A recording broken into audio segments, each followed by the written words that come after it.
Hey guys, Bob Black, Bob on Bass. Thanks for joining me on my channel today. Today we're going to take a look at the Fender American Ultra 2 jazz bass. Stick around. Alright, so as you know, I'm going to tell you what I like and what I don't like about an instrument, as I always do. Right off the bat, I'm going to tell you something I don't like about this. This is a 10-pound beast. I suppose if all you ever did was sit down while you're playing, that doesn't really matter then, does it? But if you're like me and you got to stand up for an hour, 2 hours, 3 hours, 4 hours, whatever the gig is, yeah, this is heavy. This is really heavy. I don't like that. Anyway, let's go over some of the things that we might like about it. I don't know what happened with this volume control, but it just spins, so it needs to be tightened down. It's kind of an interesting setup. We got volume here, which I can't control. And you push this in, that's for passive. Out is active. That's pretty interesting. Then we got a pickup pan here. All the way here is the neck pickup, bridge pickup all the way back.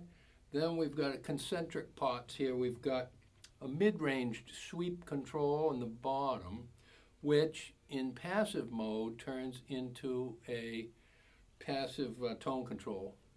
And we got a switch here to affect the mid frequencies. I guess that's what that does. Then we've got another concentric pots here. We've got all the way back, we've got treble, and we've got bass. All of these have center detents. This one's kind of jammed in there. I don't get it. Anyway, yeah. Okay, so let's go with some more of the specs. We got a lot of string retainers here for sure. We got this one, we got this one, we got one on the B string. I played a version of I think it was called the Deluxe. I played it for about 20 years. I liked it a lot. Right now I've gone back to 4-string mainly, and I'm not really used to the 5-string, but it was okay, just okay. You know, it sounded pretty good. This I like, has some nice dots on the side dots here. I don't know if those light up or not. We got some kind of problem here with the input jack. You would think that the quality control might be a little better on something that's this expensive. The neck is nice and smooth. They call it a modern D. The body is alder. It's got a nice finish on it.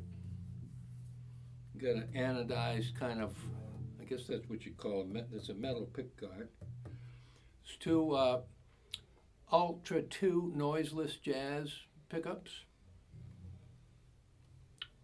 The tuning keys are what you'd expect. I don't like that for sure. And it's not the chord, it's the input. The neck is one of those compound radius necks. It goes from a 10 up to a 14, very flat up here. We've got this kind of shape here, nice access to the upper frets. Oh boy. That I'd have to get fixed. What else? Modern D neck, yeah. There's some kind of a plasticky nut here. It's not bone, I know that. TUSQ, whatever that is. That's what kind of nut that is. All right, so anyway, right off the bat, this is not something I would pick just because of the weight alone, unless I wanted to use it maybe as a boat anchor. I bet it would work well as a boat anchor. Anyway, an expensive boat anchor.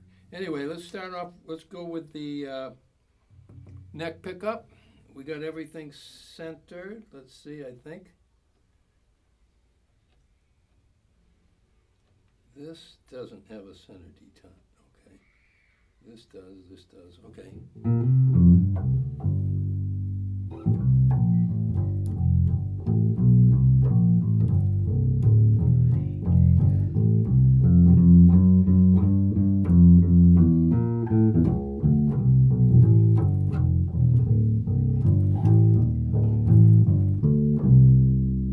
Okay. B string sounds is pretty tight.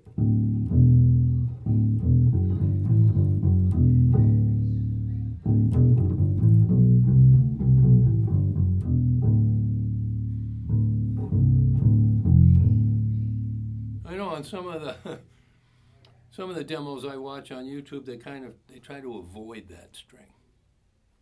Anyway, all right. So that's the neck pickup.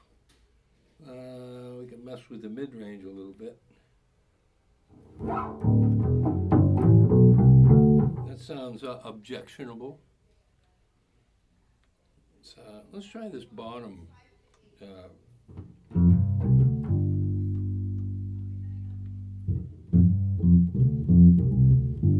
Almost sounds like a tone. Yeah, it does. It's a passive tone. That's what that is. Even though I'm in active mode, that's definitely a tone control. Let's boost the mids a little.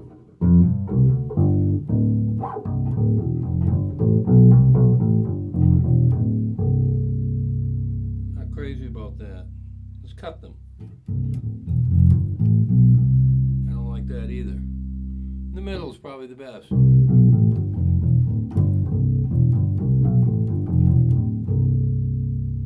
Okay, boost the treble.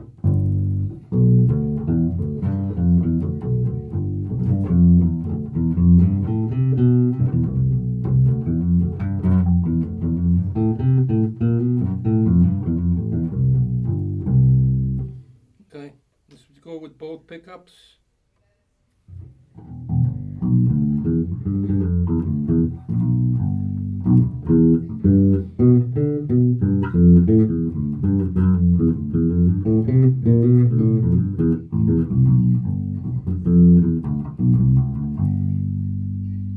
Let's boost the mid a little bit.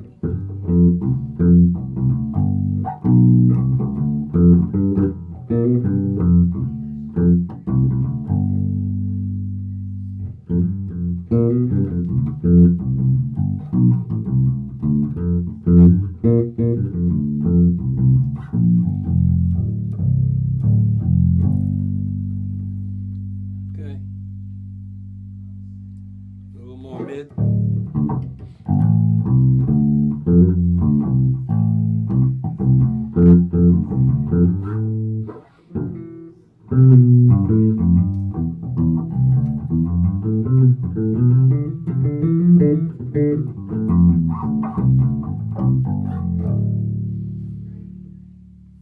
I don't know what it is. Maybe I'm just not used to this, but I don't really like it. It feels industrial, I guess. Maybe that's kind of a weird way to look at it, but to me, it's heavy, it's industrial. I don't know. Let's go with the back pickup, the bridge pickup.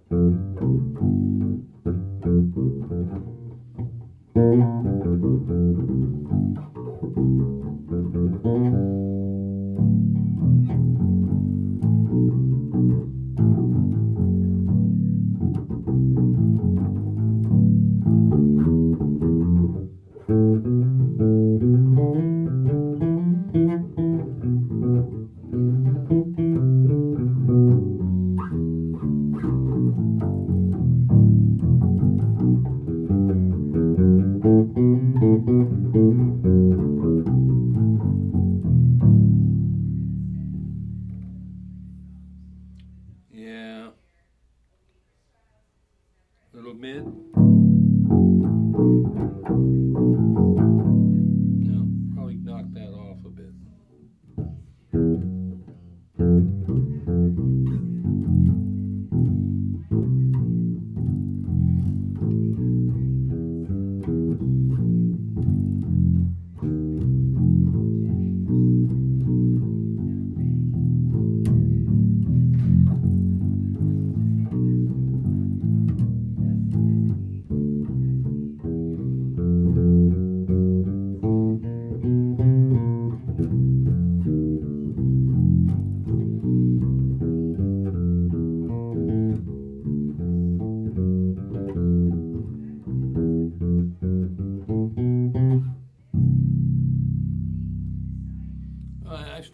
to me, that's probably the best sound I can get out of this is with the bridge pickup.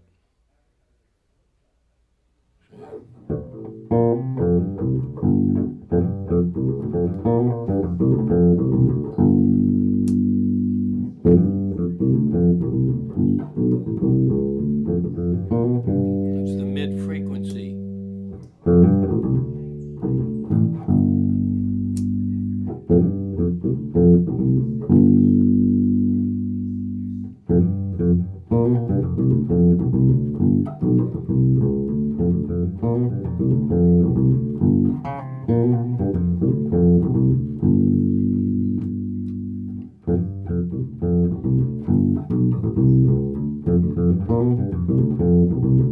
I kind of like the passive sound better.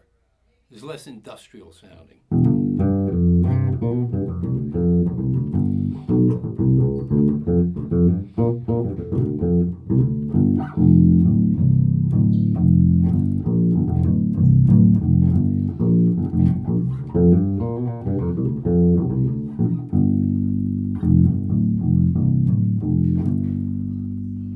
Yeah, I like the passive sound better. Anyway, guys, I don't know. It's got that badass style bridge. I mean, it looks nice and everything. To me, it's really heavy. I suppose, you know, playing with the controls, you're going to get used to it because obviously there's a lot of variation here. I don't know, I don't like that, whatever that is. Loose connection there. Anyway, guys, I hope that was helpful. I don't know. It's been a long time since I've demoed a bass that I felt absolutely no connection to whatsoever. I just didn't like it. And the price, $2,400. That's up there. You know, you expect a lot of quality for $2,400.